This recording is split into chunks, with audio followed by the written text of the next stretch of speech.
Hey ladies and gentlemen, welcome back. This is HD and it's time for game number 2 between Goody and Dimaga, and I do have to make a quick apology out there for all of you guys. Pain user just had a family emergency. He was sitting right here next to me and now I'm so lonely he had to leave and take care of some stuff, which is perfectly fine.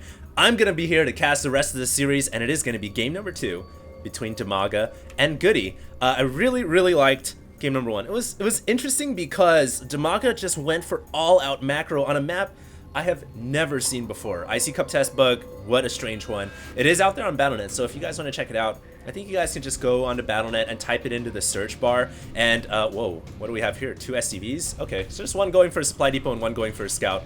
Yeah, it's a very interesting map. I really like that playstyle from Dimaga. I don't know if Goody's kind of build up on 2 base really worked out, and I think the reason that he lost that game was his Banshee harass was completely thwarted by the fact that the Roaches came in and scouted that starport and the Banshee. So that didn't work out too well for Goody. We're gonna see how this works out on game 2, and this is on a more familiar map. This is Dimaga Caverns, one of the most popular maps right now on the Starcraft 2 ladder. And oh god, Goody says, I'm gonna build a bunker right on your base. I don't care what tile set this is. It's basically one big tile set. It's the Twilight tile set. I'm gonna build a bunker right on your natural expansion.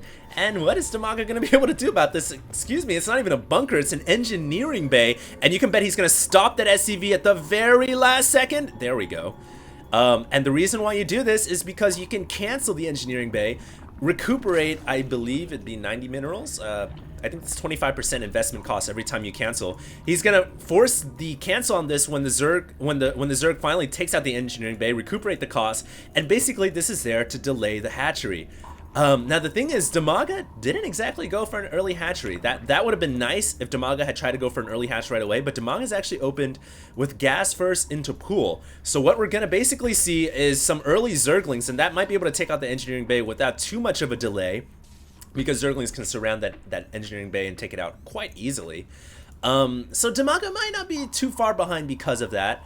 And we're actually seeing Dimaga come in here with the drone, just being a little annoying and pesky, rolling it around and trying to basically take out whatever SCVs and do whatever scouting information that he can. So at this point, nothing really crazy going on. Dimaga, of course, is known to be that kind of player that just plays like Hydra. He loves to build up his drone count. He loves to make a lot of macro happen. He likes to get a ton of hatcheries and then overrun the opponent with pure better macro, with better economy, more drones, more army units. So that's Dimaga's playstyle. Goody has a kind of similar playstyle. Build up on 2 base, roll out with mech. So let's see. It looks like Dimaga is going to start to take out this engineering bay. Look for the cancel to happen right there, recuperating the cost for the Terran player, and Dimaga will now plant down that hatchery. As soon as he gets 300 minerals, there we go. Takes the hatchery at the natural expansion.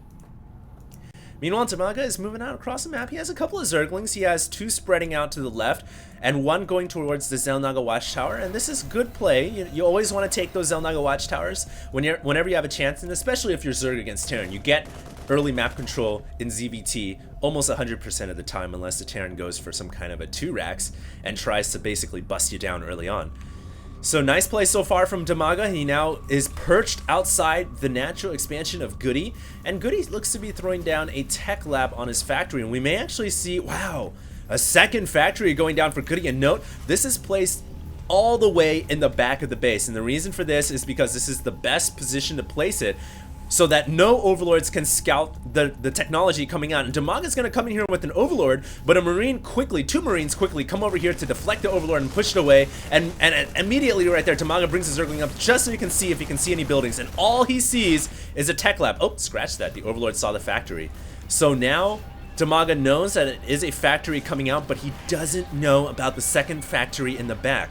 So Goody's strategy right here could be some kind of a mass blue flame Hellion attack, or it could be some kind of tricky tank expand build with 2 factories. I do think though that Goody is going to try to get a ton of Hellions out, and he's going to try to get blue flame immediately off of this factory.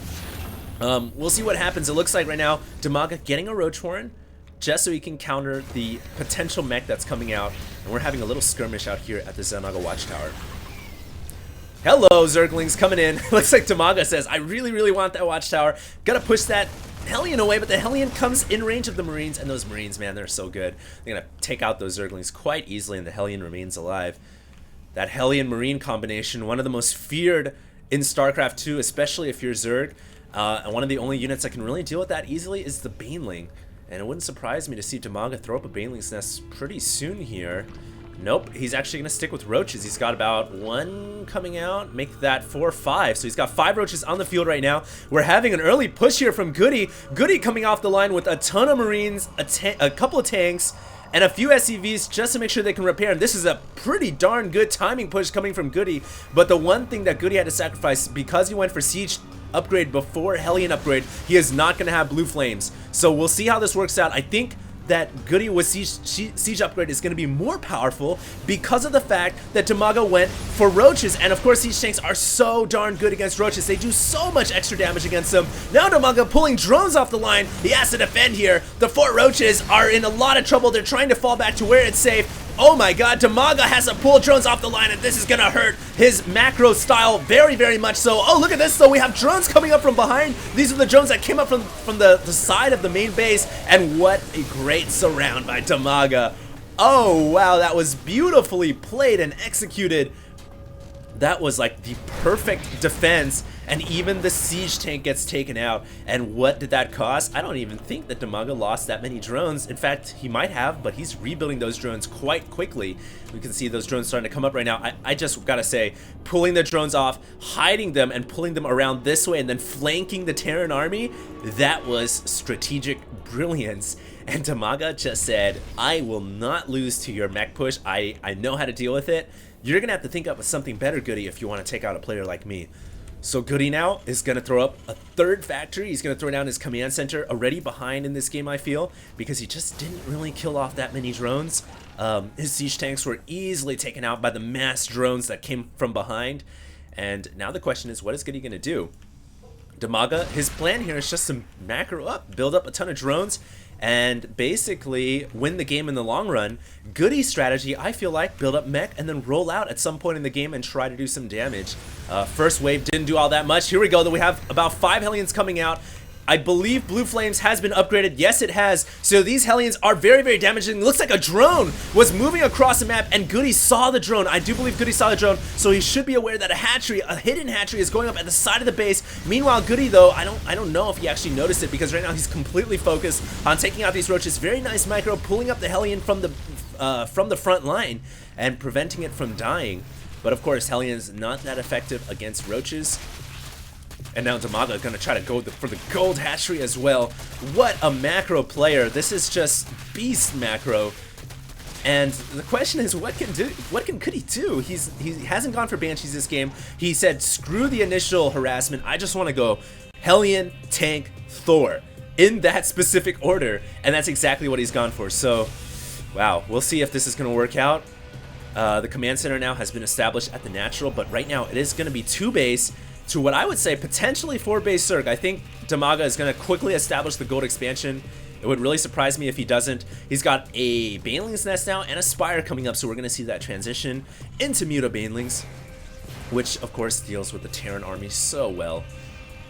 Looks like a couple of Hellions exchanging fire with the roaches at the Xel'Naga Watchtower, but Dimaga with those roaches is going to hold steadfast right there. He's not going to allow any of those Hellions to take over the Xel'Naga Watchtower anytime soon. And remember, this Watchtower is the key Watchtower right now for Dimaga, because it covers vision over to this hatchery right here, which is still hidden to Goody's eyes. It covers all roads leading over to the Zerg base, and of course with the creep as well, and Dimaga controlling the right side Watchtower on the east.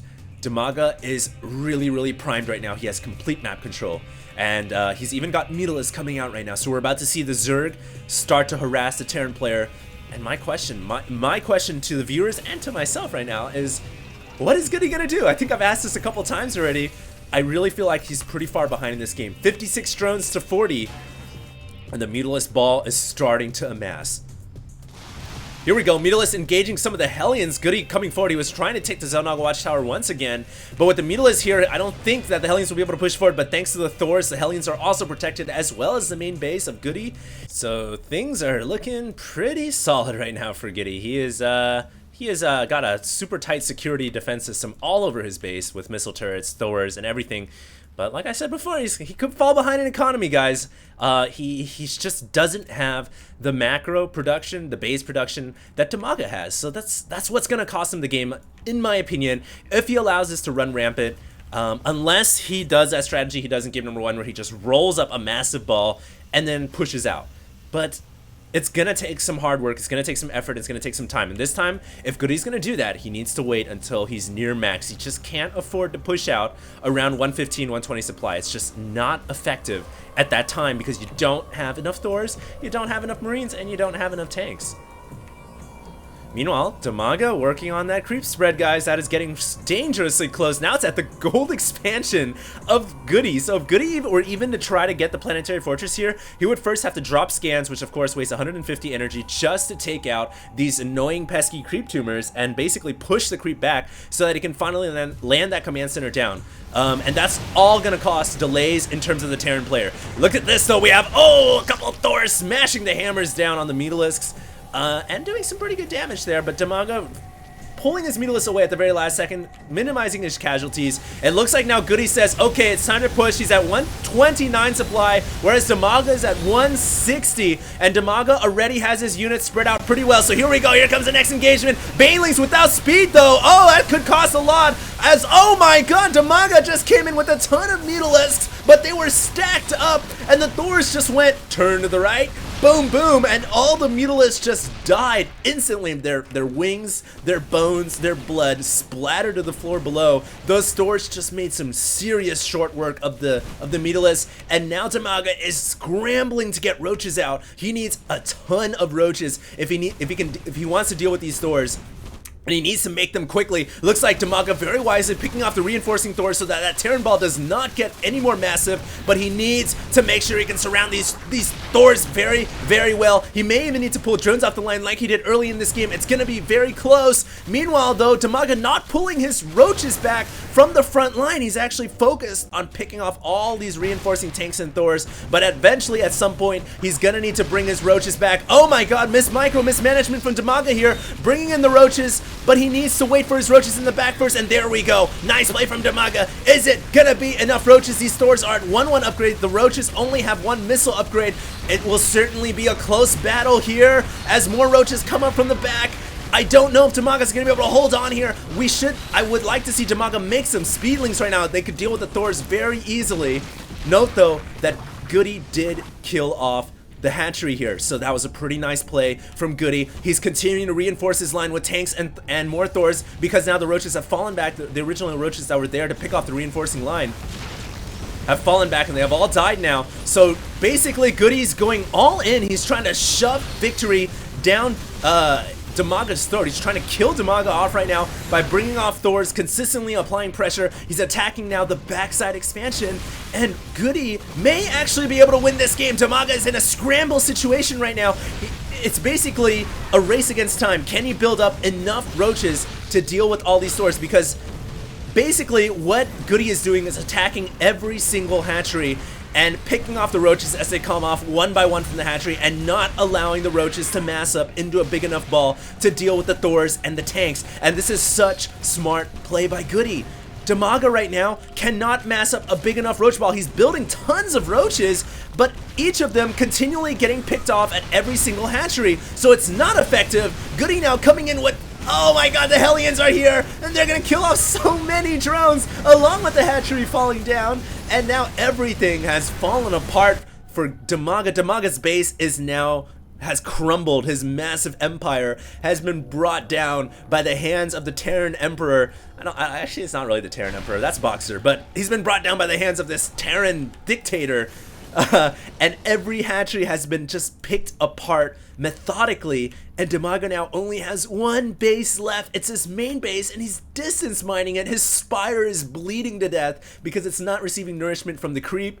And wow, just like that, I was gonna say Goody was gonna win this game, but what an effective counterplay, eventually pushing out. He was just barely able to break the Zerg's back, and I do have to say a lot of that came down to Dimaga not microing his Mutalisks very well. He actually clumped them up, allowed the Thors to just take them all out in one massive volley. And so what's left now is just a handful of roaches and mutalisks. One last desperate counterattack for Dimaga, but too many tanks in the back, and Goody is going to win this game. What a brilliant play by Goody. I have to stress and emphasize the fact that Goody spread out his attacking forces and attacked multiple hatcheries during that engagement, thereby eliminating the possibility of roaches balling up into a massive ball, picking them off one by one, and that was what allowed him to win this game. So a brilliant strategy executed by Goody. Dimaga gets picked apart, and wow, what a brilliant game. So that was game number 1. We're going to move on to game number 3. Once again, I apologize, Payne User has left the building. And so I'm left here all by my lonely self casting, and hopefully my neighbors, which have warranted, have give some complaints before about how loud I cast. Hopefully they don't get too annoyed about me yelling at the top of my lungs, because earlier, of course, I was keeping my voice down not to drown out Payne User, but now it's all me and my neighbors. So game number 3 is coming up next, guys. HD signing out.